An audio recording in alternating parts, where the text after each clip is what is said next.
Good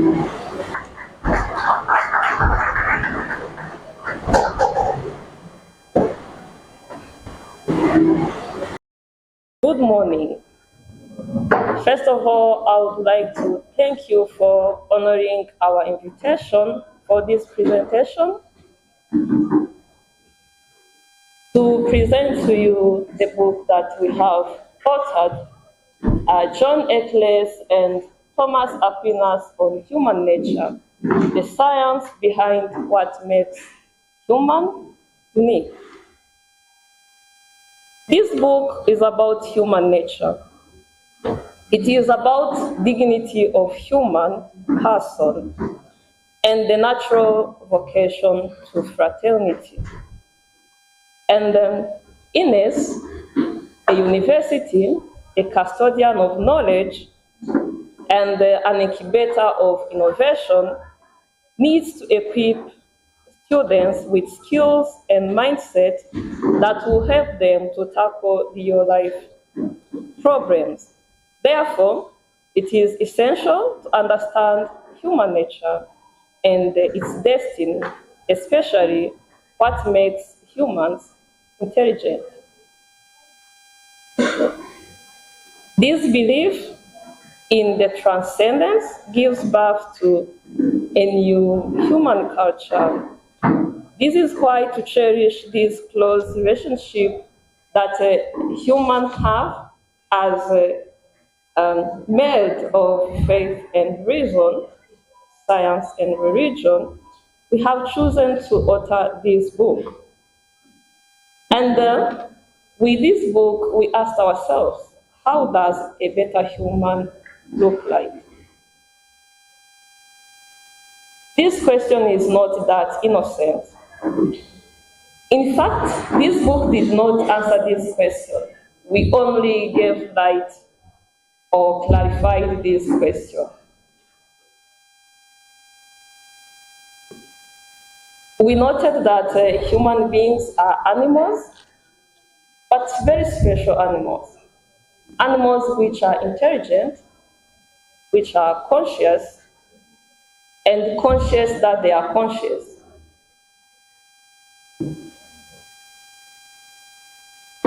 So, even if science developed and the brain can be dissected and studied, there are still a lot which are not understood about humans. So we explored the belief of Thomas Aquinas and John Eccles, who suggested that humans, they have soul and that they have mind, but soul and mind, they are not equal in equality.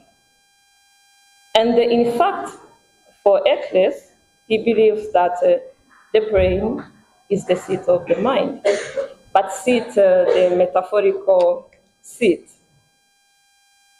And we cannot understand the mind just as a substance of its own.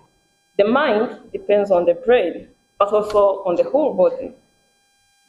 And the soul is the one to give life to the body, so it is in the form of the body. When we were writing this book, the process was quite daunting. We could not answer the main question we started with. We simply shed light on this mystery of human nature, and we tried to understand human as a physical entity, a spiritual entity, a mental and emotional entity.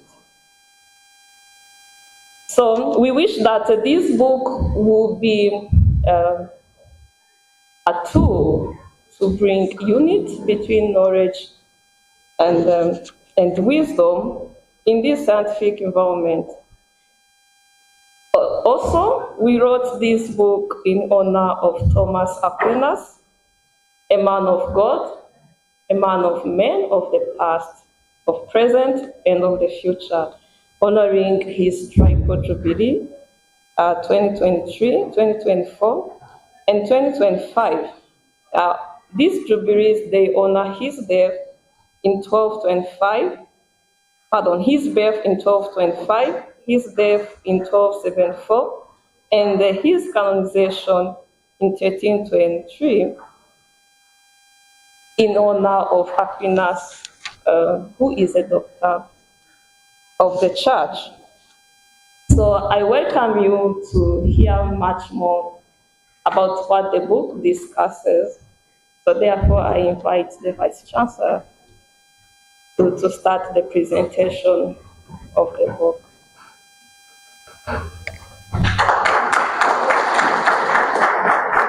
For being here, in Kinyarwanda, we use one word for two realities. The word is gusoma. This verb is used to talk about reading a book, somigitao, but also gusoma mugachuma, which means drinking.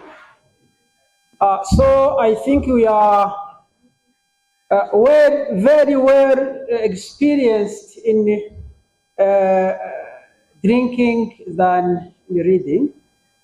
But this exercise, as you can understand, is leading us to this point of reading. So what do we read here in this book? So you will try to be as fast as possible to go through the book without giving to you all that we have in it. So the book, Marilis has just presented the context of writing it and actually what we have in it. John Eccles and Thomas Aquinas on human nature, the science behind what makes us unique. Do we agree that human beings are unique as far as animals are considered? We are also animals. Human beings are animals, but animals of a different kind. So this is why we tried to enter into the very nature of human beings. So what is it that will make us unique compared to elephants and the cows and the dogs and the pigs? So are we different in which way? But we have written some words there. If you do not know what your destination is, how do you decide on the best way to get there? Who are you? Who are we? Do we understand really who we are? So the book is trying to answer this question.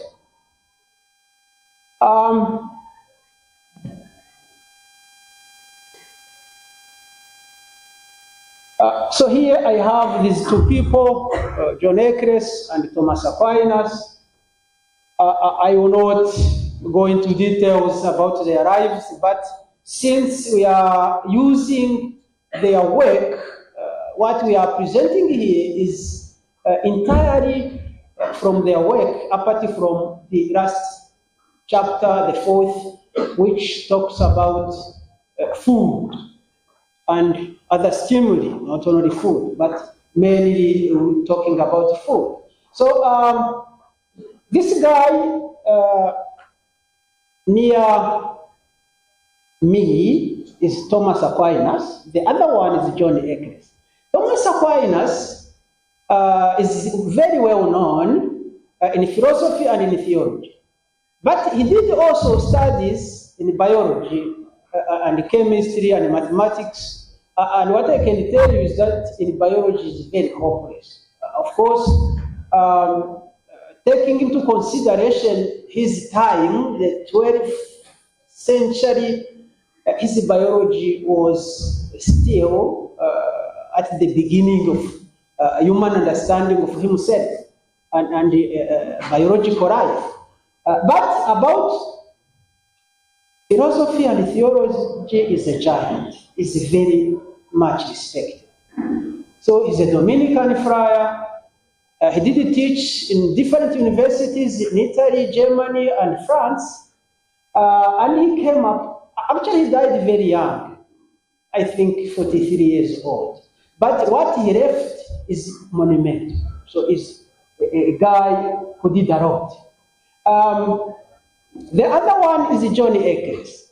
John Carroll Eccles is referred to as Sir John Carroll Eccles. He's from Australia. He did study in Australia, philosophy and medicine, and he did practice his work as a professor in medicine, especially in the United States of America, especially in the University of Buffalo. He did a lot. He's a Nobel Prize in medicine. When he finished his work, he retired in Contran, Switzerland, where he died, and he did a lot in medicine, but also in philosophy. So this is why we have taken him as someone who may guide us in human nature.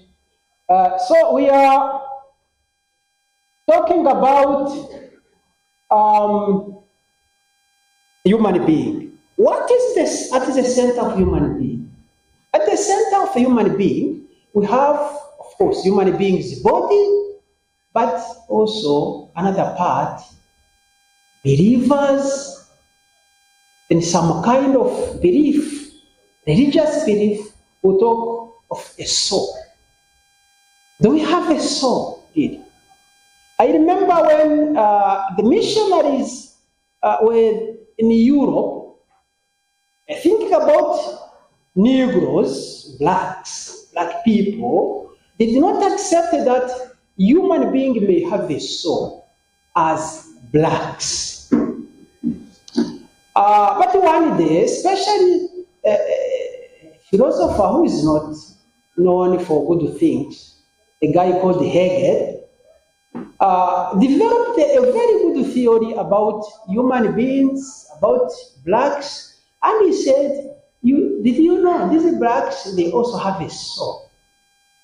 And at that time, the Catholic Church decided to send missionaries in Africa to save the soul. So they did not come actually to save a human being, just a soul, because even blacks have a soul. Where do we have that soul? Some will say that we are created in the image of God. So we have a soul. Even blacks, we have a soul. Where is it? How does it look like, that soul? It becomes clear when you die. When you die, what happens? Something is here, but in this something here, something is lacking. What is it? When we arrive, like me now, I'm talking. But when I die, I do not talk anymore. Why? Something is lacking. What is it? Probably it's the mind. And John Eccles is suggesting to us that we are a compound of two parts, a body and a mind. And at the center of our body, there is what we call brain. In our skull, in our head, there is a brain. And that brain, biologically speaking, is at the center of our humanhood. But we have also a soul. Again, what is that soul? When we talk about the mind is broader. When we talk about pain, dreams, thoughts, because we are thinking, or we hope so. We are not always thinking. Sometimes we are not. But most of the time of our lives, we are thinking. When we are asleep, we are not thinking. Are we dead? No, we are not dead. When we are asleep, very fast asleep. But At the core of our mind, those thoughts, dreams, and whatever, there is what is called a soul. Where is it? The book tries to tell us. I will leave it to you to read and define where this soul is. All these guys will tell us where it is. Not in the pineal gland, as Descartes suggested. He was mistaken. But he was not so much mistaken. So here I am trying to tell you that we are a compound. We have two things. And when we die, it's very clear, we have a dead body, and in the dead body, the person is not there. It's gone. We are going to bury something which is material, matter. What makes us who we are is no longer there. It has gone away. I am not so sure, but we are trying to search for an answer.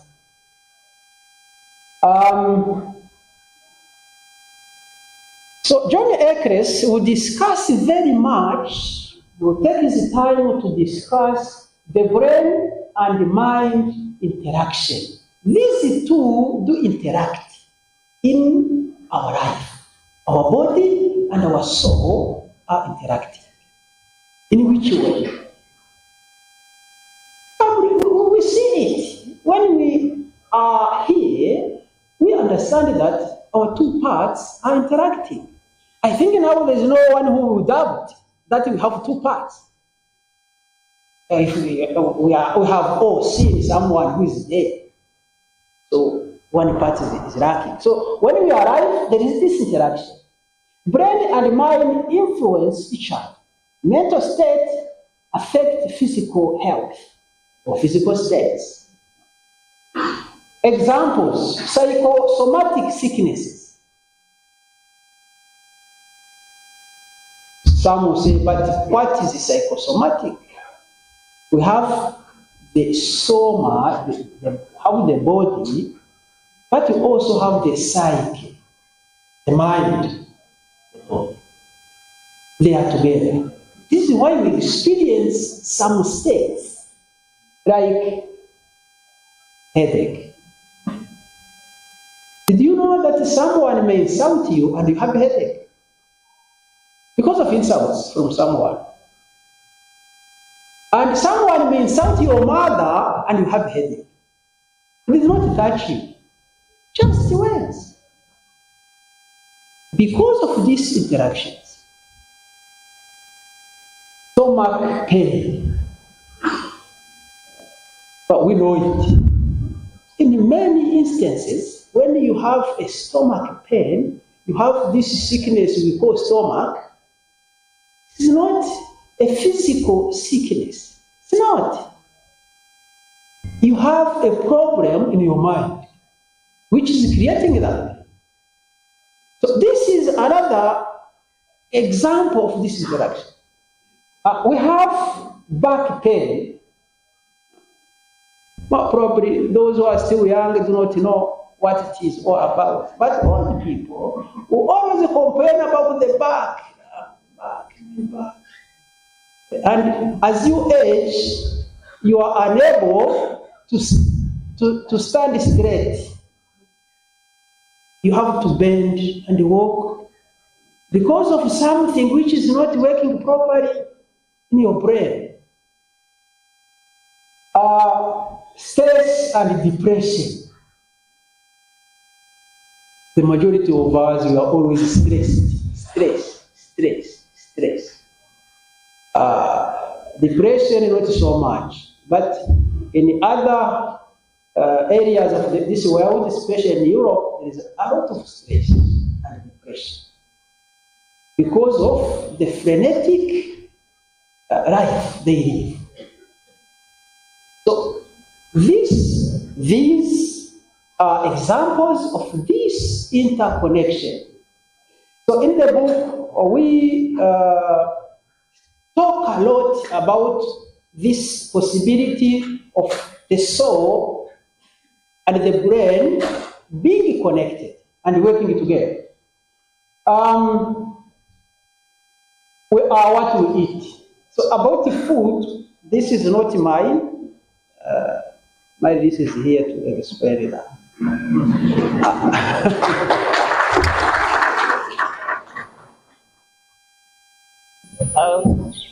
Thank you, Vice Chancellor. Yes, we are what we eat. Our brain, just like other organs, they are manufactured from the food we have eaten, from nutrients we have consumed. In fact, the brain being one of the small organs, it weighs only 2% of the body. It consumes 60% of the glucose that is absorbed in the body and metabolizes 20% of the oxygen for production of energy. This energy-intensive organ does so that it can open ATP-dependent gates to let in or out neurotransmitters and other compounds which are needed for impulse transmission. So then when we're thinking about brain being the seat of the mind, at least we can see the brain. We know we have brain. How should we take care of it? Of course, we said we are what we eat, and it comes out in form of food, but it's not only food, it's also other stimuli which get into the brain. So in this book, we took liberty to discuss the best foods that the brain needs. Of course, we did so after discussing why these foods and what are they utilized for. The brain, it is connected to the gut. In fact, the gut influences the brain, and the brain influences the gut. For example, ghrelin, a hunger hormone, and the leptin, which is a satiety hormone, they are produced in the gut, and they will stimulate the hypothalamic upward nucleus in the brain. And when this nucleus is stimulated, it will produce hormones like catabolic propion melatocotin and agglutinated protein. These catabolic propionmelatocotin, it will be decreased into a hormone that stimulates melanocytes, and then this hormone will make the body stop craving for food. So this relationship is a kind of a circle. It continues and continues. And if the brain interacts with the gut and the gut with the brain, so that's the content of the gut. Of course, this is just to make you tasty of reading this book. I will not talk much more about what is in it. So let me give a short overview about the nutrients that the brain will need. Of course, food choices, they depend on so many things. It could be that the food is convenient, that the food is available, that the food can be afforded, that the food is related to memories or to family time, all of that.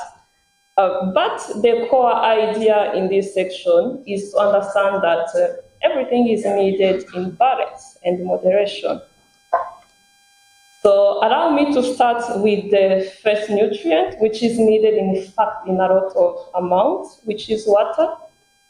Water plays the role in the structure of the brain. It fills the spaces in the brain, but also it aids in metabolism, carrying nutrients, but also in metabolism, hydrolysis, and in elimination of nutrients. In fact, water is one of the molecules which have been given a very good distinct honor of being able to cross the blood-brain barrier easily without need for energy. So the gates are always open for the water. Since I said that I'm going to tell you the best food for the brain, let me say where water should be gotten. Water from drinking water. Water of drinking quality. Of course, water which contains minerals, because minerals will be used also in neurotransmission, but also it brings taste to the water. And water also is obtained from fruits and vegetables. Fruits like watermelon, vegetables like spinach, etc. But not from the drinks that we relate with quenching, especially highly processed drinks and very sweetened drinks. And of course, not coffee and tea. These other beverages, why not? For example, tea and coffee, they contain caffeine. Caffeine stimulates the body to release urine, therefore dehydrating the body. So now the water is not available for the brain. And these other highly processed beverages, they have their own flaws, of course. And what would happen if someone chooses to not drink water for a day? It can easily happen. Usually what someone will experience is that they will feel kind of headache, kind of like things are not going well. So this is because the brain is not getting this water for. Especially amino acid like glutamic acid is used to make glutamate, which is a neurotransmitter, and an alter ego of glutamate, GABA. Still, other amino acids are used to make neurotransmitters. Of course, the brain transmits the impulses using these neurotransmitters. Therefore, these amino acids are very crucial for the brain. And the best way to obtain these neurotransmitters, amino acids, it is from foods, from usually nuts, beef, fish, chicken, etc. And the brain needs glucose. As I said, brain is energy intensive. It needs carbohydrates, which can be cleaved into glucose. And glucose is used to obtain ATP for driving the neuroconduction.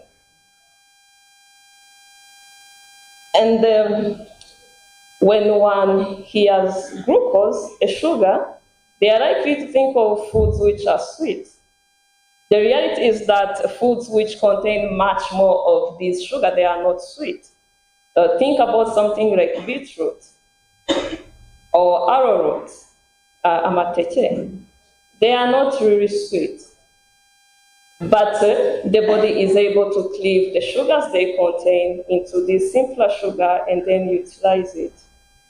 Of course, thinking about sugars, we need to think about something which is relatively new, the level of glucose in the blood. So the glycemic index, how foods release glucose in the body.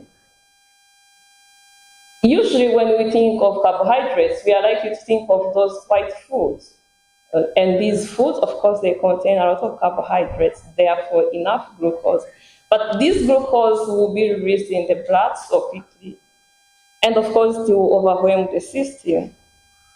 So the best foods are foods which can release glucose constantly, but not in that much high amount. Foods which have a low glycemic index. And these foods, they are foods which are rich in carbohydrates, but also they are rich in fibers. So foods like sweet potatoes, like whole grains. And of course, the brain needs lipids for structure and for function. With lipids, there are a lot of controversies. I don't want to discuss much more about this. Probably if you read the book, you will understand. But one thing is that the brain does not need saturated fats. and does not need trans fats. So it is much better to look into foods containing unsaturated fats, especially the ones containing omega-3 fatty acids and then omega-6 fatty acids. Such foods are like fish, like nuts, like avocados. Of course, I'm not listing all of them, just a few of them. In the brain, just like in other parts of the body, metabolic reactions needs catalysts, needs cofactors, and these they come in form of vitamins and minerals. Of course, I'm not taking liberty to list what all minerals and vitamins do, but they mainly contribute to reactions that take place in the body, and also they act as protectors, especially the ones which are antioxidants. And this can be obtained from fruits, seeds, fish, poultry, dairy. The list is long. And there are a lot of other stimuli that can come and cross the brain-blood barrier. And in some cases, they come out as, they are consumed as food. For example, alcohol. Of course, alcohol, especially the one which is drunk by humans, ethylic alcohol, it is utilized to make energy, but it's not a nutrient. It's not metabolized as other nutrients. And the humans were not evolved to consume this drink, so it is toxic to brains of grown-ups and even brains of children, even developing children. So for this, I took the same advice that Paul wrote to Timothy, telling him to drink in moderation. So moderation is much better. And of course, the government of Rwanda is saying drink less, don't drink if you are operating machines or you have to cogitate, etc., etc. What about beliefs and information that we receive? They stimulate our brain. Still, it is very important if you want to keep your brain safe to control the amount of information and the type of information that stimulates the brain. The same with substances as drugs, because they are likely to alter the function of the brain, either by changing its structure or by inhibiting the passage of other chemicals which are needed for neurotransmission. So it's best to avoid them unless if very necessary. For example, if one is sick and they need to be admitted.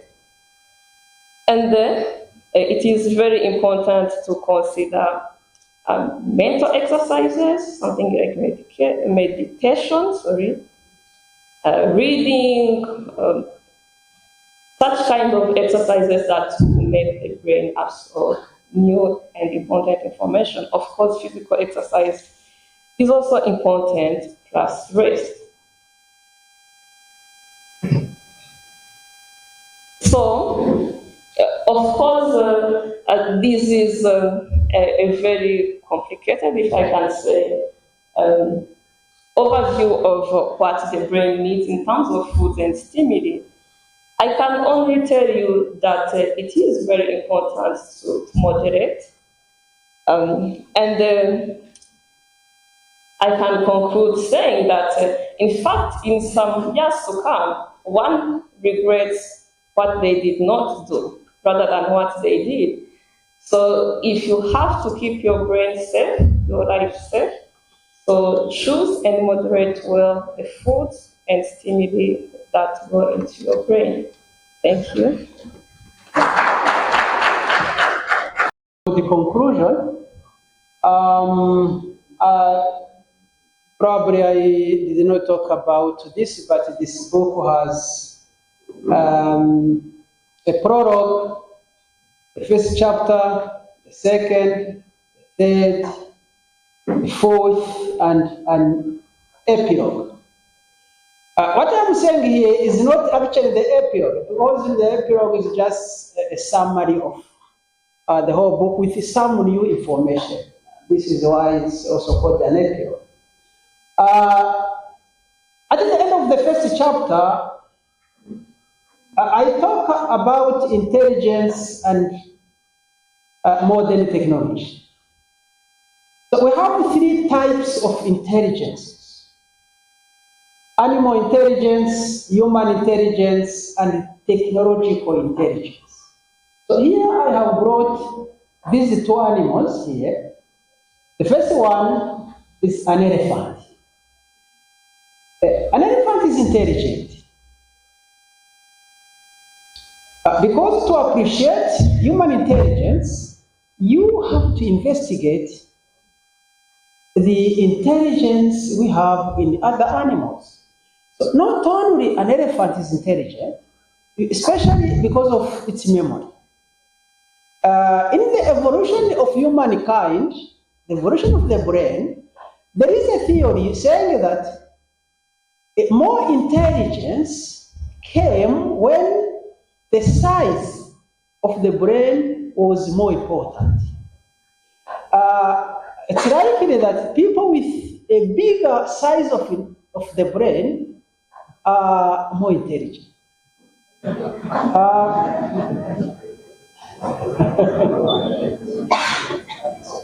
And to know the amount of your brain is not just a matter of looking at the size of your head. No. But for an elephant is amazing, especially about the memory. It is said that the memory of an elephant is much perfect than human memory. And intelligence cannot be separated from the memory, because the memory is there to store information. What in technology they call data. Because computer was made imitating human brain, the way it works, even storing information, the same. So elephants are good at that. Because an elephant can walk for something like in the bush, the forest, 100 kilometers. They can never miss where it passes. Never. Humans get lost, even in the city. They get lost. Because the memory is very weak. Apart from elephants, we also have some other animals which are very smart, like chimpanzees. They are near to human beings. But also dolphins, these big fish we have, they call dolphins. They are also very smart, they are very good. Human intelligence is known especially in the capacity of thinking, the thinking capacity. And this is a good symbol of that, this thinking guy. You see in the picture from August, this is the symbol of a human being thinking. What do we think about that animals cannot do? We have schools. Elephants do not have schools. Have you ever seen a school of, well, hippopotamus or some other animal? All human beings have schools. And this distinguishes very well humans and other animals. Human beings can create, can innovate. Animals, even if they are intelligent, they are likely to remain in the same house for hundreds.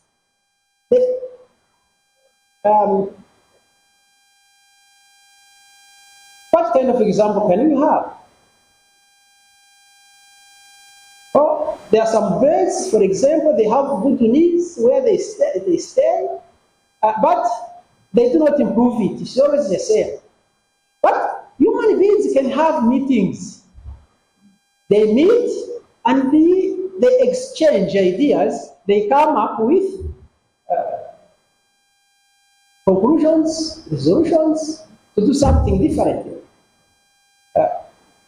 Of course, some animals may laugh at us. Something like a genocide. All human beings, in their foolishness, can commit a genocide, not the animals. Cows cannot do that. The genocide is very bad indeed. But only human beings. So when we are talking about human intelligence, we have to be careful. We can commit the worst other animals cannot commit in this life. So when we move to artificial intelligence, AI is of actuality today. What do we have in it? We have actually computers and robots. So basically, these are the two tools we use in artificial intelligence. And these machines are likely to surpass our capacity.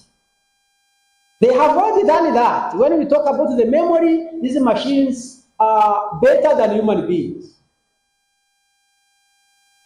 But these cannot innovate. All humans can do. And it's most likely that these machines will never innovate. Human beings will continue. Of course, they will take our jobs. This is very clear. Manual jobs will be taken by robots very soon. But if we have the capacity to innovate, we will strive. Some materialists, philosophical materialists, when they talk about human brains and the human mind, they will say that quantum mechanics, we know in physics, may help to understand human mind. They have tried, but they have failed. Because we are ending the book saying that a human being is a mystery. To end, I come back to the question I asked at the beginning. When there is this separation, when we die, where does our soul go? I think it cannot go anywhere. Because when we talk in these terms, we are thinking of a physical space. And some will tell us that God has a throne. To mean God is seated somewhere, comfortably in a palace. This cannot be. God is not physical, so God cannot sit. God has no buttocks to sit. He cannot. So we can be sure about this. But there is another mode of being which goes beyond our understanding. So we are just human beings. Very humble. Here we are. We do not understand everything. Thomas Aquinas talked about angels. Those who study theology, they used to study a module called angelology. Now it was removed because at a certain time, they did not know how to explain what they were talking about. Because only Thomas Aquinas knew to explain that. Now he's gone, no one replaced him to be able to explain that. But we know that they are angels. Angels are beings created by God who do not have a body like ourselves. So they are more perfect. This is why when we die, there is this tendency to live like angels in another state, which is not physical. So this is why we talk about resurrection. Those who believe talk about resurrection. What can we understand scientifically, at least according to what Thomas Aquinas is telling us about resurrection? According to Thomas Aquinas, what is natural has its own purpose and somehow has a natural perfection. So he's telling us that do not tamper with what is natural, because you have consequences. If you disturb something which was natural, you have very bitter consequences. This is why we talk about homosexuality and this and that. What is not natural will disturb you, will destroy you. So you better follow nature. And this separation between brain and mind, body and soul, is not natural. We are not made to have a body and a soul separated. So this is against nature. Since it is against nature, these two come back together. In one way or another, there will be resurrection, because body and soul are made naturally to be together. So resurrection, philosophically speaking, this is not a theology. Philosophically speaking, resurrection means nature will arrange itself to have again body and soul together, to have a happy end.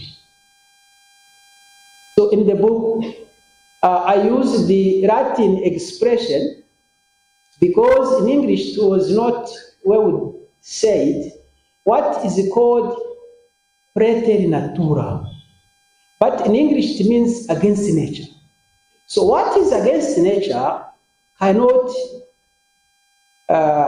be in the plan of the designer, the creator. If you are not believers, you talk about an intelligent designer, intelligent design. For those who are believers, we talk about creation, ex nihilo, from nothing. God created us from nothing. Thank you very much.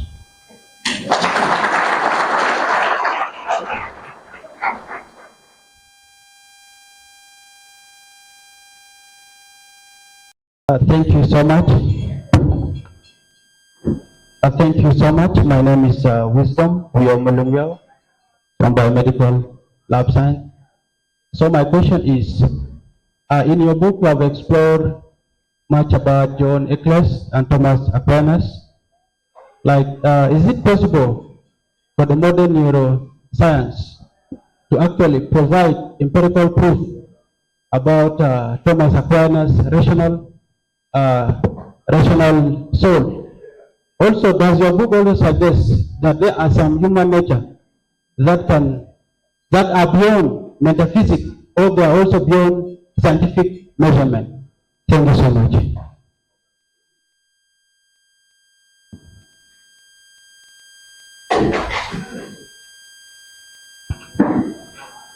Thank you very much, and thank you for your good presentation, and congratulations.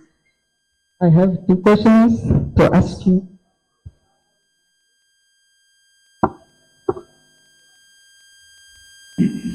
My first question is, what motivated you to write this book? Was it a scientific analysis to understand the brain, or was it the philosophical search for the meaning of human existence? The second question is, what message did you want to leave for future scientists and thinkers about how to approach the study of the human mind? Thank you.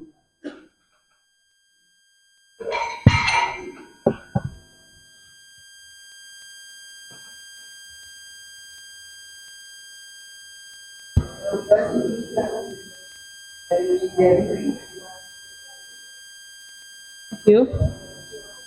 My name is Lilian of Pharmacy Department. I thank you for the presentation of the book, and I think those who will take time to read will learn about it.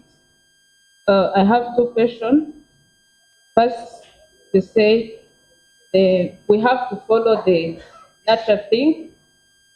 Why, when we don't follow the natural thing, those who will not follow the natural thing, they will meet the bitter consequences. To give an example of homosexuality, I think there's people who born with that behavior, or naturally they are homosexual. How could you know the things are nature or not? And the second question I have is about brain, mind, and soul after the death. What if people die and go with their soul and mind? The resurrection will be happen or not? I'm asking if you explain those in this book. Thank you.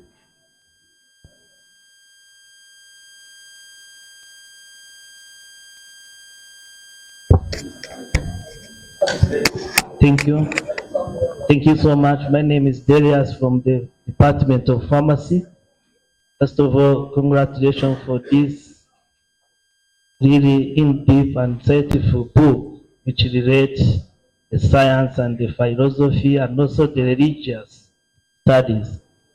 Mine is really to ask, when you say that at the end, the soul will be back to the body, and some maybe from the mining or the geology science would say the body will go somewhere else and will generate petroleum. How, if you tackled it, maybe that would be my take home to go and read the book and explore. If you didn't, maybe what is your take on that one? How the soul and the body come back together again? If you know where the body goes, maybe the soul may not be aware where it goes. So how did they come again together and create the human using that, what you say, the creator of intelligence? Thank you so much, VC. Okay. After we just need to get the response from these 5 questions, and later on we shall welcome other 5 questions.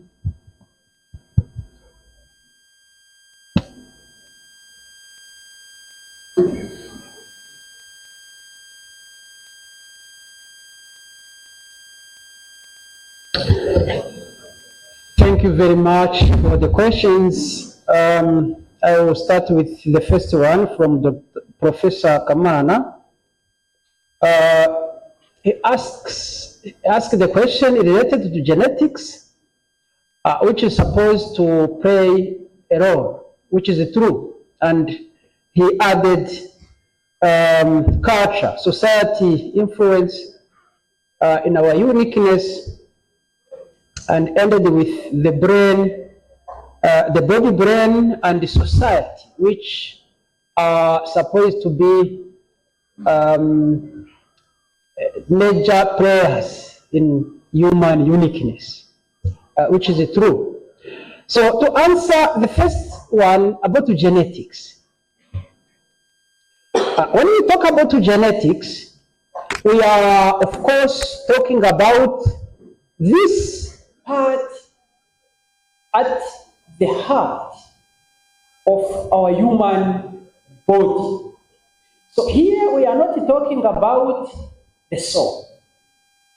So the real question will be to know how and when, especially when, does the soul enter into the human being? Does it mean God, if we are believers, creates right from the beginning, the moment of conception, the soul? So in the book we have this question answered, but the answer will not be biological. Because what we know, when the fetus is developing, is that at a certain moment we see life. we see ourselves, we see life. We are not able to see everything. Our capacity to see the existence of life is very, very low. But what we presume, we assume, is that at the moment of conception, and here genetic comes in right away, there is already life. What is remaining is just the time to grow.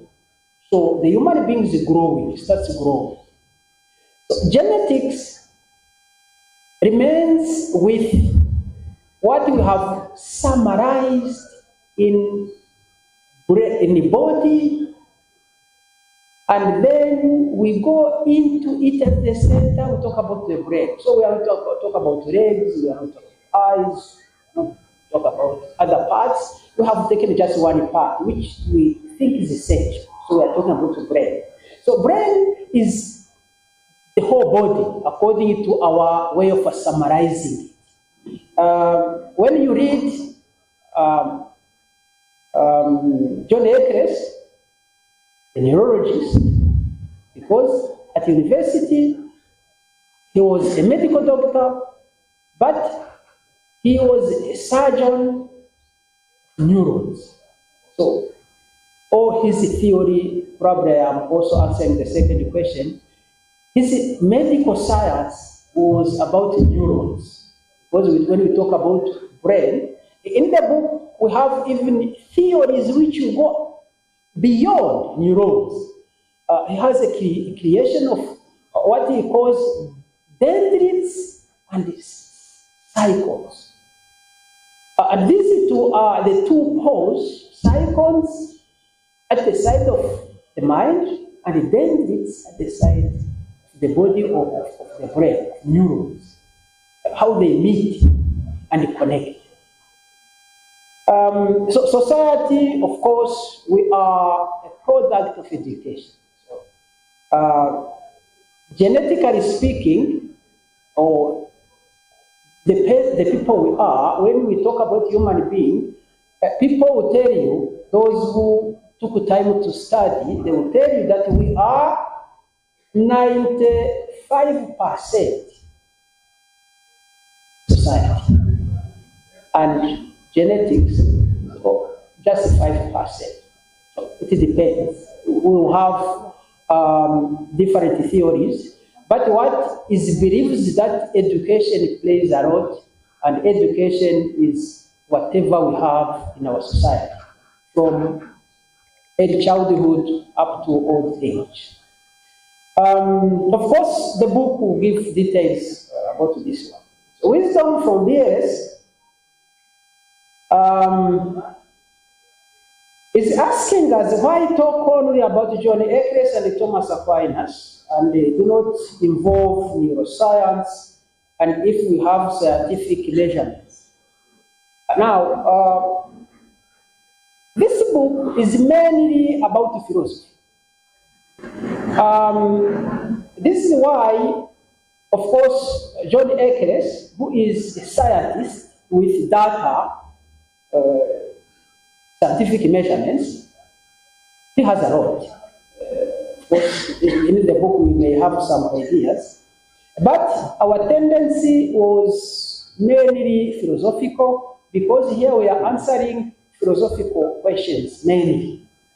Who we are, because when we are talking about the soul, the destiny of a human being, we are not so much in science as the positive science, like biology, physics, chemistry. We are rather in a higher science, which is metaphysics. So in the book, you have some elements. Neuroscience, of course, John Eccles is all about neuroscience.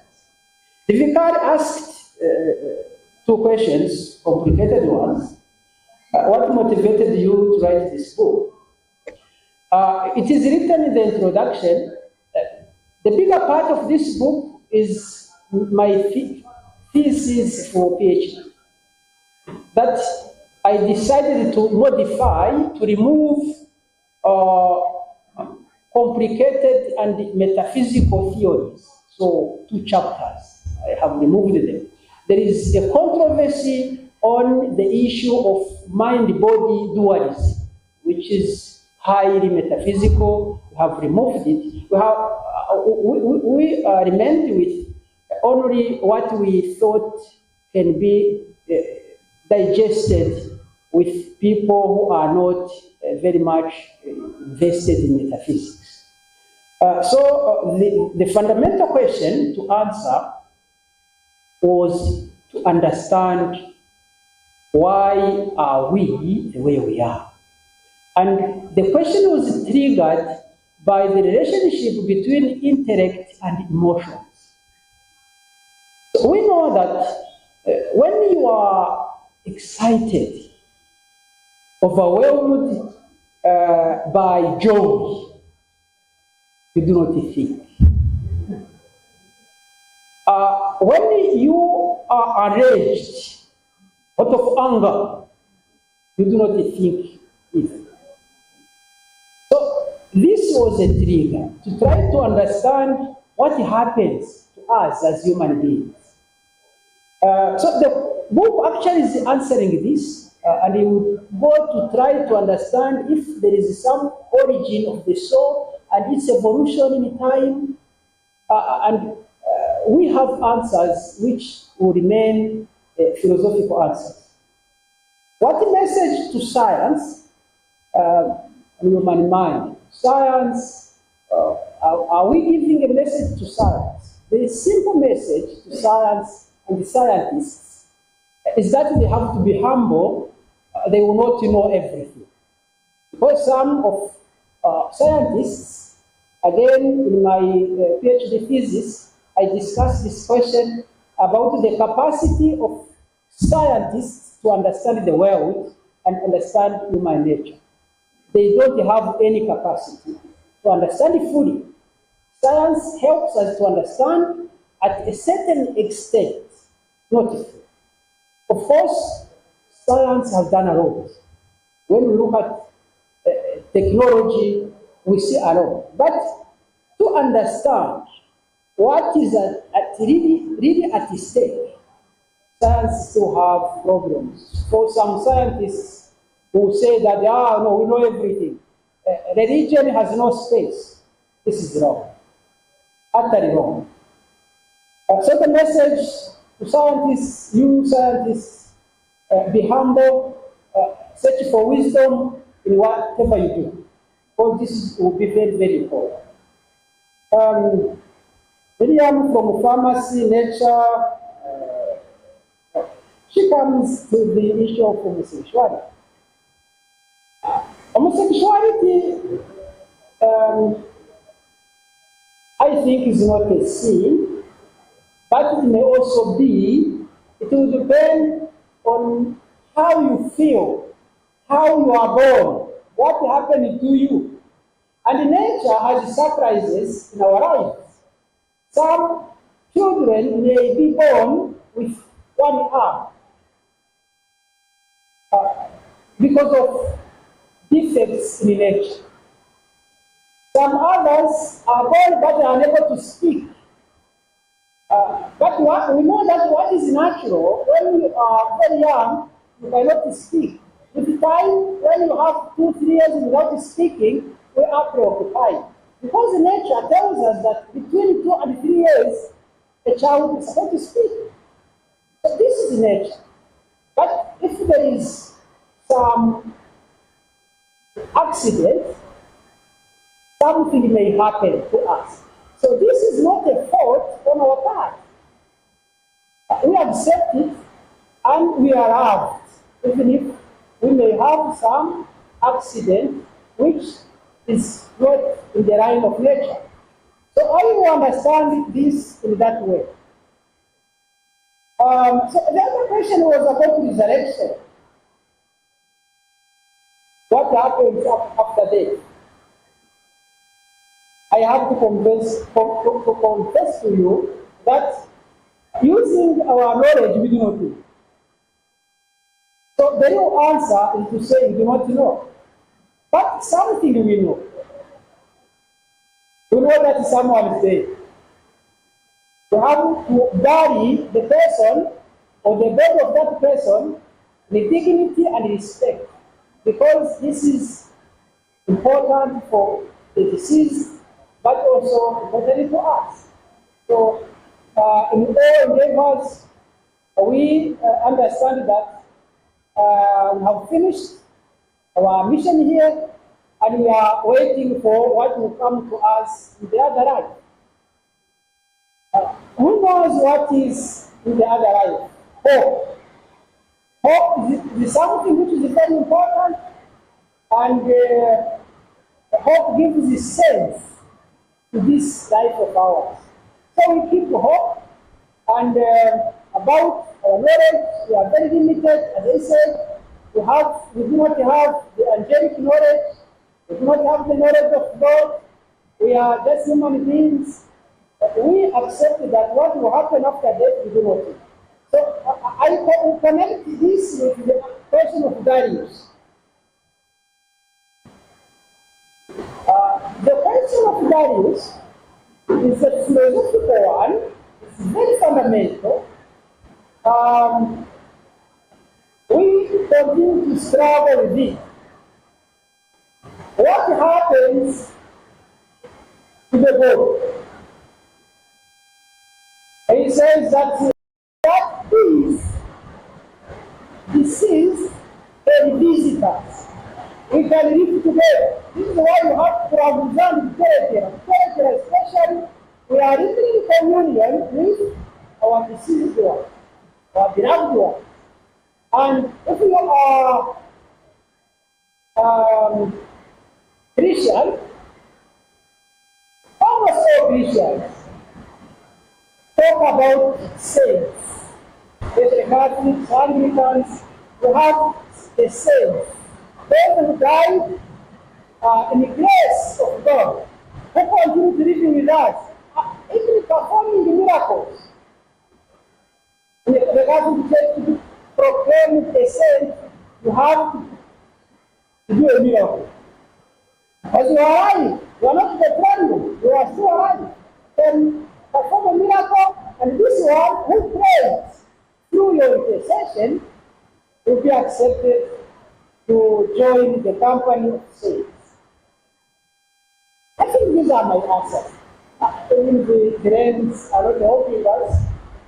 I give back the mic to the Thank you so much.